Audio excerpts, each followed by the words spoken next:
So Allan, let's start. We haven't seen you on camera before.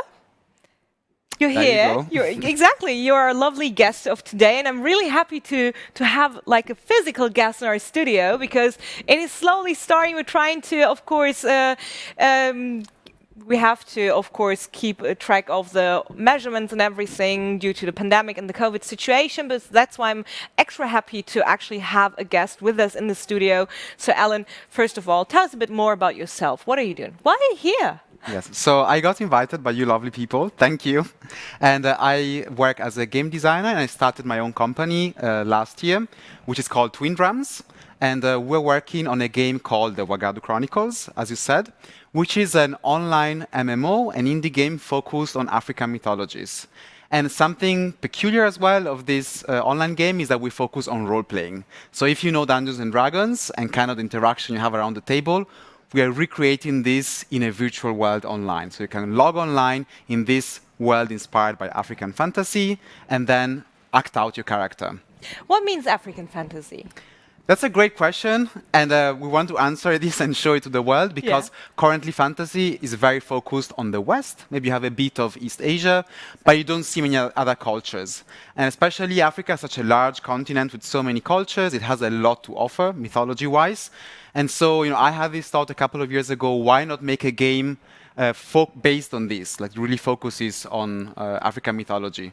And yeah, that's where the idea came from. Okay, so tell us a bit more about Wagadu Chronicles. So what is going to happen?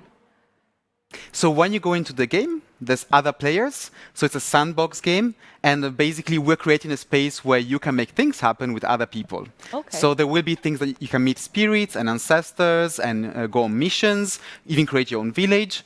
But we don't kind of force it on you. You create your own experiences with others. That sounds very, very exciting because as you already mentioned, usually the world in gaming revolves around Asian or Nordic or European cultures. Yes. So we have relived every historical happening in those cultures pretty much.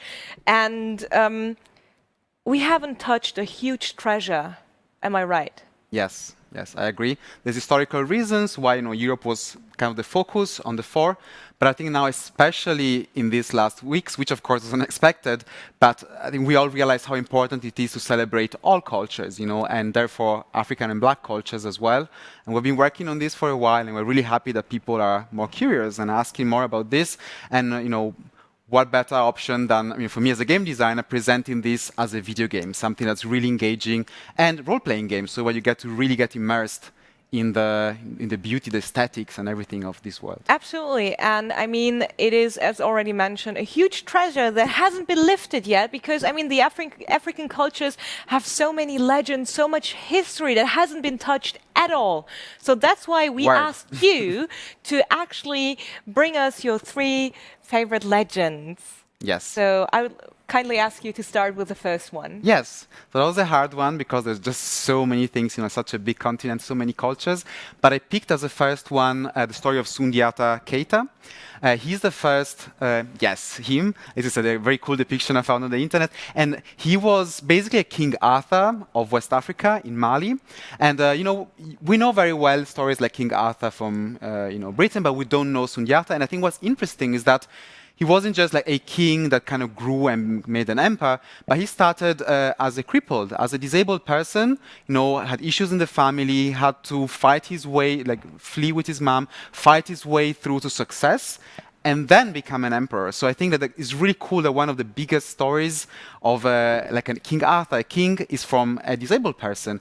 And at the end, when he started the empire, which by the way is real, he's a historical, even if mythical image, he made a constitution, and this constitution existed for many centuries. So he wasn't a dictator. He even at the time, 800 years ago, thought how can we make this a kinder empire? How can we protect women and people and servants? So it's on the constitution that he created. I think that's a very interesting legend that creates a different perspective on such a story. And it's also very rich, so you could it offers a lot of material to actually create amazing games revolving around that legend.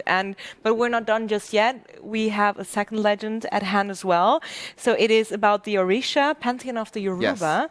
And tell us more about that, Allan. Yes, so this is like one of the biggest pantheons in Africa. As you can see from the image, these are just some of the gods, it's just few. And I think the reason why I mention this is because we always tend to think, when we think about pantheon, ancient Greece or Roman, sometimes maybe Chinese, but we don't really look much further. And this pantheon, it's amazing. It has a ton of gods, so much going on. For instance, the god of thunder is like the Thor of the Orisha, is called Shango. He has an axe. He's of the god of thunder and fire, and he fights battles and conquer. He did so many cool things. So why just get stuck at Thor, and why don't we use Shango or other gods from this pantheon, for instance? And I mean, if there are already so many gods, the base for a MOBA is already laid. Yes, exactly. This is perfect MOBA. Good. Yeah. See. So people listen, look at this idea. Listen to her. You can hire me. I know games. Yes. I play a lot of them. Perfect. No, perfect. But the third legend is very interesting as well. Yes.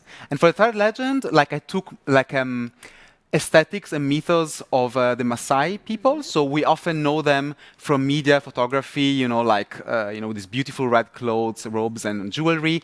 But what we don't know often about them is that they have their own legends and mythology. And something really fascinating for me was, first of all, the themes they pick. So grass, cattle are really important. So a bit like a different perspective, like grass is almost sacred. And then colors, like in this image, as you can see, like there's red and black. And red is seen as a kind of ancient strength of anger and often evil. And black as calm and blessing and safety, something good. So whereas we're used often in Western mythology to see black as something negative and kind of angry, in this case, black is happiness, serenity, is healing, is strength. So even colors that we take for granted from Western mythology and fantasy, therefore, can be different if you look at other types of inspirations for your fantasy. So this is just a way for me to say, really explore these cultures, because there's so much more than just different weapons or so on. Okay, so I mean, we have a huge audience out there listening our interview. So what if one of the devs is out there are inspired by the things you just told us? Is there a way, like, to get more information at a very central point, for example? Like, how would you start how would I start my research? That's a great question, and it's still very tricky because of the history of Africa, that's colonialism and so on. Lots of information is not readily available, but this is changing. There's more and more online, and I even made I shared some information on Twitter actually on how to start researching. Okay. So you can find on my Twitter with my real name, Allan Cudicio. There's links, there's some videos, and feel free to DM me as well. I'm super happy to help people who want to expand our industry, expand fantasy. I think that's awesome. So yeah. All right, thank you so much, Allan. So you've heard it. Go on Twitter and search for Allan Cudicio, and you will find his Twitter. Give him a follow, and of course, as already said, the DMs are open. If you're interested in help with your research, Allan is your man to go. All right, Allan, thank you so much for this lovely interview. Thank you for being here, and of course, all the amazing legends you brought with you for us. I enjoyed it a lot. Thank you so much. Thank you for having me. All right, then I kind of kick you out of the picture because we're live and that's how it goes here. And Patrick comes back und da ist er wieder, der Patrick, und setzt sich zu mich. Das war Allan Cudicio. Wir haben über die Wagadu Chronicles gesprochen. Schaut doch mal rein. Eine tolle Spielidee mit wirklich wertvollem Inhalt und natürlich auch an unsere Devs und Entwickler und Entwicklerinnen natürlich da draußen. Das ist ein ungehobener Schatz, Patrick. Da sind so viele Geschichten, die darauf warten, erzählt zu werden in coolen